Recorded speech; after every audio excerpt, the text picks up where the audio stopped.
In the heart of Germany, in a land called Bavaria, there once lived a king named Ludwig II.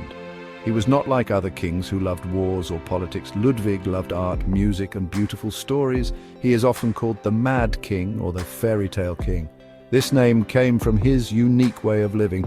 He spent his life and all his money building incredible castles that looked like they came straight out of a storybook. He preferred to live in a world of his own making, a world filled with beauty and imagination, far away from the duties of a regular monarch. His life was a fascinating mix of royal responsibility and personal dreams, making him one of history's most interesting rulers. People called him mad because his behavior was very unusual for a king. He disliked being around crowds and would often hide away from his own court. Instead of attending royal meetings, he would spend his nights riding in magnificent sleighs through the snowy mountains, sometimes dressed as a historical hero. He created a private reality where he was the main character in a grand opera. This strange conduct worried his government officials. They saw his spending on grand castles and his withdrawal from public life as signs of an unstable mind, not understanding that he was simply a man who valued dreams over duty. The story of Ludwig II begins on August 25, 1845, when he was born in Munich. From a young age, it was clear he was different. He was a shy and sensitive boy who did not enjoy the strict life of a prince. He loved to read fairy tales and listen to the powerful music of Richard Wagner, a famous composer. These stories and melodies filled his head with grand ideas of knights, swans, and magical kingdoms. He dreamed of a world that was more beautiful and more heroic than the one he lived in. This early love for fantasy would shape his entire reign and inspire the incredible structures he would later build for all the world to see. His reign began when he was only 18 years old, after his father, King Maximilian II, died unexpectedly. Suddenly the young dreamer was in charge of a whole kingdom. Ludwig was tall and handsome, and at first the people of Bavaria were very hopeful about their new king. But Ludwig found the reality of ruling to be quite boring and difficult. He did not care for the papers he had to sign or the meetings he had to attend. He wanted to create beauty, not debate laws. This deep disconnect between his desires and his duties would eventually lead him down a path of isolation, where he could finally build the world he had always imagined. Ludwig's childhood was spent at Neuschwanstein Castle, a place that looked like it was pulled from the pages of a storybook. The castle was decorated with paintings of German legends and myths. Young Ludwig would spend hours looking at these pictures, imagining himself as one of the heroes. He saw tales of Lohengrin, the Swan Knight, and other brave figures from old poems. These stories were not just entertainment for him. They became a part of his reality. He felt a deep connection to these characters and their magical worlds. This environment nurtured his already active imagination and planted the seeds for his future obsession with building his own fantasy realms. His parents, King Maximilian II and Queen Marie, were distant figures. They were often busy with royal duties and did not spend much time with their son. Ludwig grew up feeling lonely and misunderstood. He found comfort not in people but in his books and daydreams. He preferred the company of imaginary friends and the heroes from his stories over playing with other children. This isolation made him very shy and introverted. As he grew older, this shyness turned into a strong desire to escape from the real world altogether. His fantasy world was a safe place where he was in control and where everything was beautiful and perfect. A hugely important influence on Ludwig was the music of the composer Richard Wagner. When Ludwig first heard Wagner's opera, Lohengrin, it changed his life forever. The story of the Swan Knight resonated deeply with him. He felt as if the opera was telling his own story. He became a devoted fan and patron of Wagner, inviting the composer to live in Bavaria and providing him with the money he needed to create his music. Ludwig saw Wagner's operas as the ultimate form of art, a perfect combination of music, story, and drama. This passion for opera would later be reflected in the design of his own castles.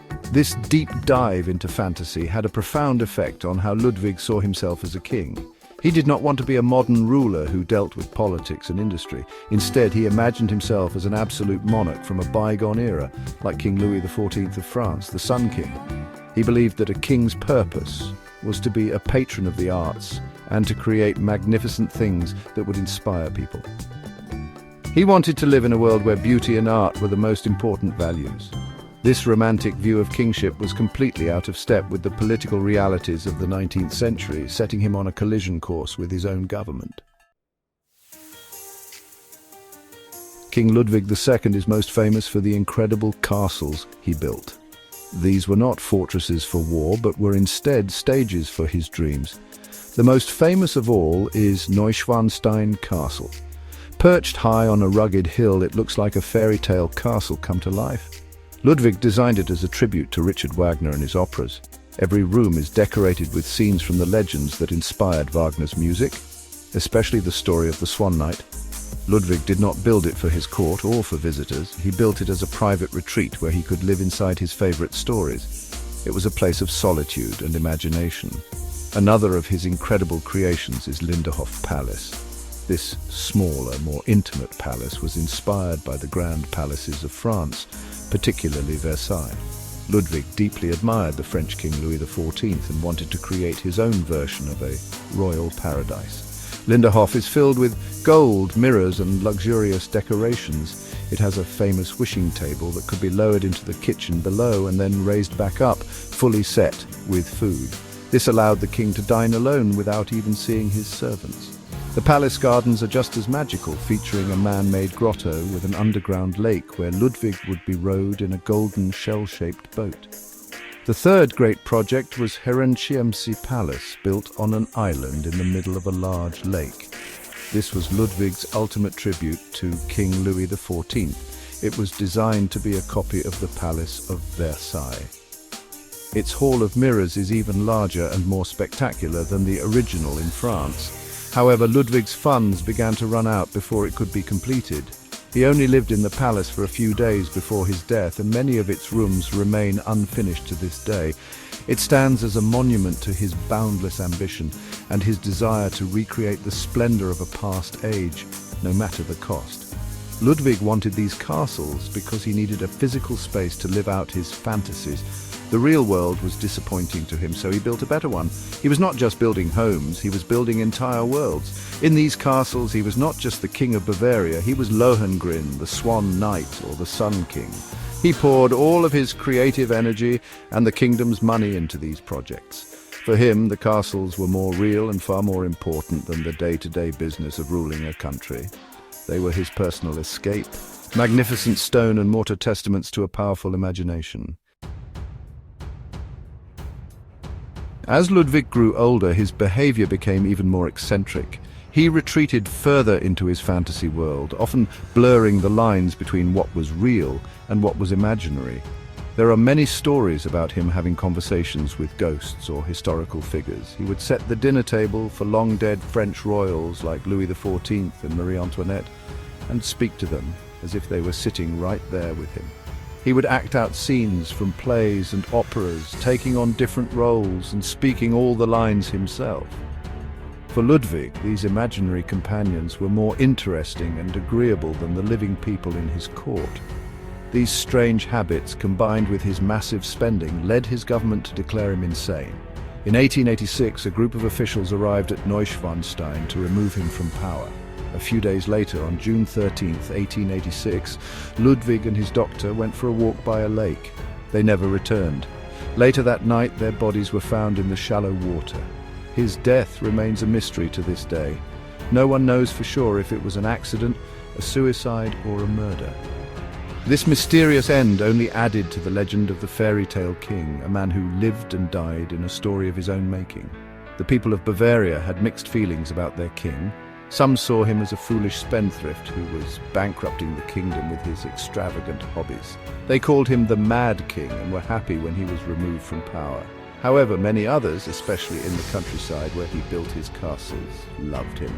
They saw him as a kind and gentle dreamer, a true king who brought beauty and work to their region.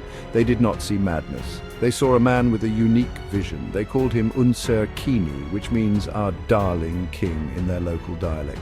Today, King Ludwig II's castles are among the most popular tourist destinations in the world. Millions of people travel to Bavaria every year to see these incredible buildings.